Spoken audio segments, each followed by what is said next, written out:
Era el 28 de febrero de 2026, a las 8:08 de la mañana. El cielo sobre Teherán apenas comenzaba a teñirse de un azul pálido. El sol todavía no había asomado por completo en el horizonte. Pero en las pantallas de radar de Irán, un claro y misterioso señal ya se había manifestado. No uno, sino seis aviones de combate. Jets que no funcionan con combustible común. Llevaban misiles de precisión de largo alcance y su rumbo era directo al centro de Teherán. A las 8:09 de la mañana, el sistema de defensa aérea de Irán se pone en alerta. En los centros de mando, los oficiales se inclinan sobre las pantallas. Los canales de radio se llenan de ruido de repente, pero el tiempo es muy escaso, porque estos jets ya han liberado su carga. 3 misiles, a velocidad supersónica, acercándose a tierra. Su objetivo, un complejo gubernamental seguro en Teherán. Un lugar donde ni siquiera los civiles comunes, y mucho menos la mayoría de los funcionarios del gobierno, pueden acceder. Dentro de este complejo, en un imponente edificio, se está llevando a cabo una reunión de alto nivel. Altos funcionarios de seguridad de Irán, varios generales de la IRGC y una figura clave que es el epicentro de todo este sistema. El líder supremo de Irán, el Ayatolá Ali Jamenei. A las 8:10 de la mañana, el primer misil impacta directamente en la parte septentrional del edificio. Una explosión violenta, luego una segunda y después una tercera. En cuestión de pocos segundos, la estructura completa se transforma en humo y escombros. Afuera, en las calles, la gente se detiene en seco. Un espeso humo negro se eleva hacia el cielo. Las sirenas de emergencia comienzan a ulular por toda la ciudad. Los vehículos de emergencia se precipitan rápidamente hacia el recinto. Poco tiempo después, una noticia de gran impacto llega a las salas de redacción de todo el mundo.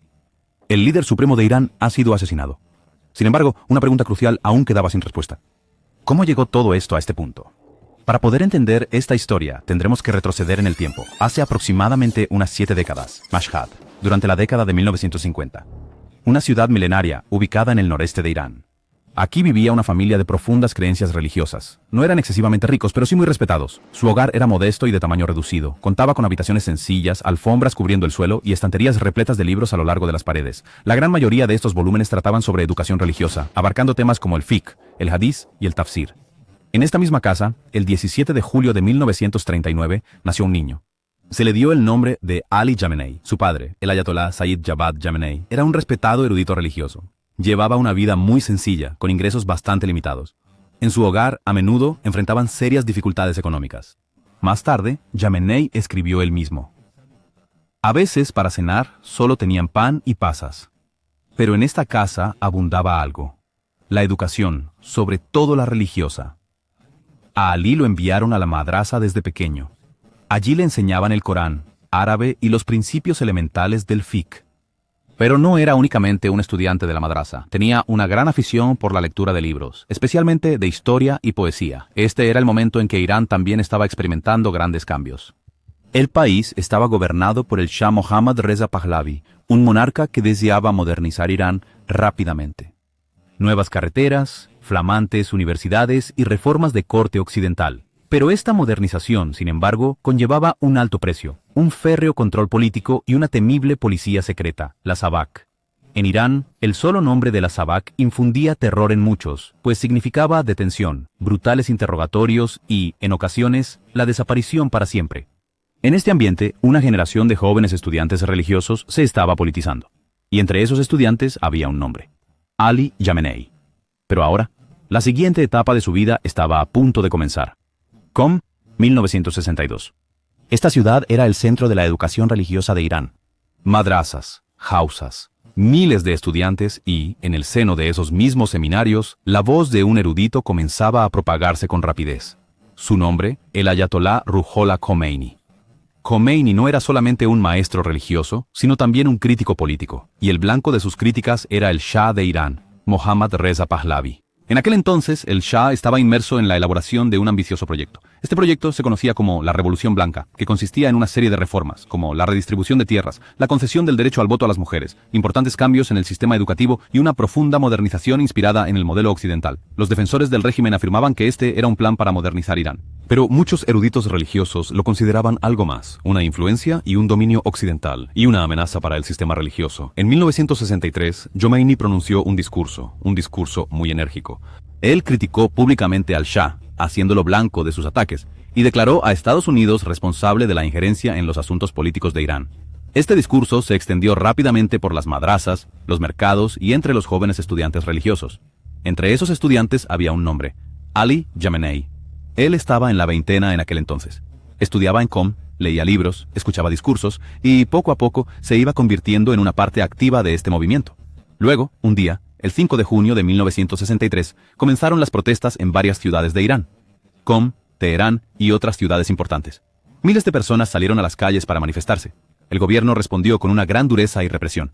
El ejército salió a las calles, hubo disparos, muchas personas murieron, varias fueron arrestadas y el Ayatollah Khomeini también fue detenido. Pero una cosa había quedado muy clara, esto ya no era simplemente un debate de índole religiosa. Esto se había convertido en una verdadera fuerza política, y el joven Ali Jamenei estaba asumiendo un rol cada vez más prominente y activo dentro de este movimiento.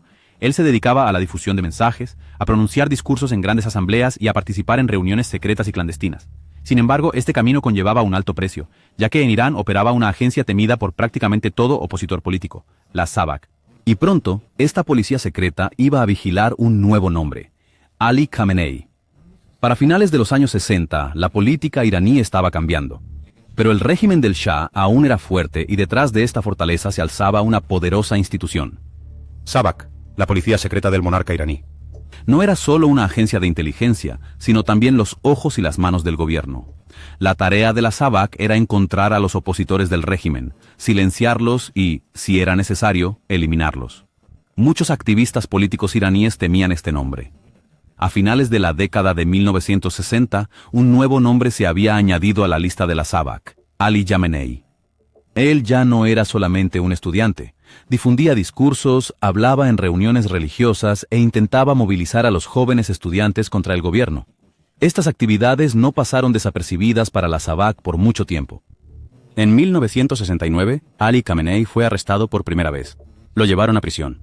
Interrogatorios que se prolongaron por varias horas. Este fue sin duda un mensaje muy claro y contundente. El régimen del Shah no estaba dispuesto a permitir que ningún movimiento de índole religiosa se convirtiera en una verdadera fuerza política. Sin embargo, esta inesperada detención tuvo un efecto completamente contrario al esperado. Para una considerable cantidad de jóvenes estudiantes de teología, Jamenei ya no era simplemente un alumno más. Él se había transformado en un auténtico y respetado activista de la resistencia. Durante los siguientes años, sus detenciones continuaron sin interrupción. A veces en Qom, otras en Mashhad y otras en Teherán. Cada vez, unos pocos meses en prisión, luego la liberación, y después, de nuevo, la actividad. Era, sin duda, una vida muy peligrosa. Pero, precisamente en ese mismo periodo, otro acontecimiento crucial estaba teniendo lugar. El Ayatollah Khomeini había sido exiliado de Irán. Primero lo enviaron a Turquía, y luego a Irak. El régimen del Shah creyó que de esta manera el movimiento se extinguiría por completo. Pero la realidad era lo contrario. La voz de Khomeini no se silenció, sino que se extendió aún más. Casetes, mensajes secretos, discursos en mezquitas. En 1978, una nueva inquietud se extendía por las calles de Irán. Primero pequeñas protestas, luego grandes marchas, luego huelgas. Estudiantes, obreros, tenderos y clérigos religiosos. Poco a poco, todo esto empezó a converger en una única demanda. El Shah debía irse. El gobierno al principio lo consideró un problema meramente temporal. Se envió policía, se envió al ejército. Pero las protestas no cesaron, sino que cada semana crecieron más. Mercados cerrados, huelgas en las universidades y millones de personas en las calles. Durante este tiempo, el líder exiliado Ayatollah Ruhollah Khomeini enviaba mensajes desde Francia. Sus discursos se grababan en cintas de casete, luego se introducían clandestinamente en Irán, en madrasas, mezquitas, mercados, y entre quienes transmitían estos mensajes, un nombre surgía repetidamente: Ali Jamenei. Él hablaba en mítines, difundía mensajes y hablaba de revolución. Pero la situación cambiaba rápidamente. El 16 de enero de 1979, el Shah Mohammad Reza Pahlavi abandonó Irán. El anuncio oficial decía que se iba de vacaciones, pero mucha gente sabía que no era un viaje de regreso. Unas pocas semanas más tarde, otro avión aterrizó en el aeropuerto de Teherán. Este aparato había llegado directamente desde Francia. A bordo viajaba un único pasajero, el Ayatollah Ruhollah Khomeini. Para darle la bienvenida, millones de personas salieron a las calles. En tan solo unos pocos días, un nuevo estado había surgido: República Islámica de Irán. Pero inmediatamente después de la revolución, Irán estaba a punto de sumergirse en otra crisis: una guerra. Irán contra Irak. El 22 de septiembre de 1980, en las primeras horas de la mañana, varias ciudades iraníes sufrieron un ataque repentino. Aviones de guerra iraquíes atacaron las bases aéreas de Irán. En cuestión de pocas horas, una nueva guerra había comenzado: Irán contra Irak. El presidente de Irak, Saddam Hussein, creía que Irán estaba debilitado después de la revolución. El gobierno era nuevo y había mucha confusión en el ejército. Saddam pensó que era el momento oportuno. Si atacaba en ese instante, quizás una parte de Irán podría ser fácilmente conquistada, pero la guerra no terminó rápidamente, se transformó en un conflicto largo y muy sangriento. 8 años, de 1980 a 1988. En esta guerra, millones de personas de ambos países murieron. Para Irán, no fue solo una guerra fronteriza, se había vuelto una guerra de supervivencia, y durante esta guerra, algunas figuras políticas emergieron rápidamente. Entre ellas estaba Ali Khamenei. Después de la revolución, él ya se había convertido en parte del sistema político, como miembro del parlamento y un orador muy importante. Él a menudo iba cerca del frente, se reunía con los soldados y pronunciaba discursos. Su mensaje era siempre claro y directo. Esta guerra no es solo territorial, es por la supervivencia de la revolución. Pero, durante este tiempo, algo iba a suceder en su vida que lo acercaría mucho a la muerte. 27 de junio de 1981, Teherán, una mezquita, su nombre era Mezquita Abu Zar. No fue un día cualquiera. Se estaba llevando a cabo una reunión religiosa. La gente estaba sentada y se esperaba que dieran un discurso. El orador designado era Ali Khamenei. El discurso estaba a punto de comenzar. Había una mesa y sobre ella un magnetófono. Esto era algo muy común en aquella época. Los discursos se grababan y luego se difundían por todo el país a través de cintas de casete. Pero dentro de esa grabadora de cinta había también otra cosa. Pólvora. En cuanto Khamenei se inclinó hacia el micrófono, se escuchó un fuerte estruendo, el sonido de cristales rompiéndose, la gente comenzó a gritar. En cuestión de pocos segundos, el pánico se extendió por toda la mezquita. Khamenei ya había caído al suelo, su cuerpo se encontraba gravemente herido, en particular su brazo derecho. Lo trasladaron de urgencia al hospital. Los médicos operaron durante varias horas. Él sobrevivió, pero una consecuencia de este ataque permaneció para siempre. Su brazo derecho quedó afectado de forma permanente. Este ataque se convirtió en un momento verdaderamente crucial para la política de Irán. Para muchísimas personas, Khamenei ya no era simplemente un político más, sino algo más. Se había transformado en un auténtico superviviente. Un hombre que, habiendo estado al borde mismo de la muerte, logró regresar con vida. En octubre de 1981, se estaban celebrando elecciones presidenciales en Irán. Solo habían pasado 2 años desde la revolución, pero el país aún atravesaba una crisis política. Se celebraron las elecciones y el resultado fue claro. Ali Khamenei fue elegido tercer presidente de Irán. Pero todos conocían una verdad. En aquel entonces, el poder real en Irán no residía en el presidente. El verdadero poder lo ostentaba otro cargo, el líder supremo. Y ese cargo era ocupado por una sola persona, Ayatollah Ruhollah Khomeini. Khomeini no era solamente un líder político. Él fue el verdadero artífice de la revolución. Sus decisiones determinaban la política de Irán. El presidente dirigía el gobierno, pero la decisión final siempre era de Khomeini. Durante este periodo, la guerra Irán-Irak continuó. Una guerra larga y devastadora. 8 años. Finalmente, el 20 de agosto de 1988, la guerra terminó. Irán estaba exhausto. Su economía era débil. Pero otro gran acontecimiento aún estaba por ocurrir. El 3 de junio de 1989, el Ayatollah Khomeini falleció. En la política iraní surgió un vacío. El cargo de líder supremo había quedado sin ocupar, y ahora una cuestión importante se planteaba. Tras el fallecimiento del fundador de la revolución, ¿a quién pasaría el poder real de Irán? En Teherán se convocó una sesión de la Asamblea de Expertos. Era la institución que tenía la autoridad para elegir un nuevo líder supremo. En la sala estaban sentados los poderosos clérigos religiosos de Irán. Varios nombres estaban siendo considerados. Algunos creían que un gran erudito religioso ocuparía ese cargo porque había un problema. Ali Khamenei no era un erudito religioso de alto rango. En ese momento, él era el presidente de Irán. Sin embargo, por su estatus religioso, muchos eruditos eran considerados de mayor importancia que él. Aún así, el debate continuó por horas y finalmente se llegó a una decisión. El 4 de junio de 1989, la Asamblea de Expertos anunció que el nuevo líder supremo de Irán sería Ali Khamenei. Esta decisión resultó ser muy sorprendente para muchísimas personas. Un hombre que, apenas unos años antes, había estado en las prisiones del Shah, que había sobrevivido por muy poco a un atentado con bomba, ahora se había convertido en el centro de todo el sistema político de Irán. Pero la verdadera historia estaba a punto de comenzar. El 4 de junio de 1989, Ali Khamenei pasó a ser el nuevo líder supremo de Irán. Este cargo no era solo simbólico. Era el centro de todo el sistema de Irán. El líder supremo es comandante de las Fuerzas Armadas, influye en el poder judicial y toma la decisión final en política exterior. Pero cuando Khamenei asumió este cargo, mucha gente lo consideraba débil. No era un erudito religioso tan grande como Khomeini, y su influencia se consideraba limitada.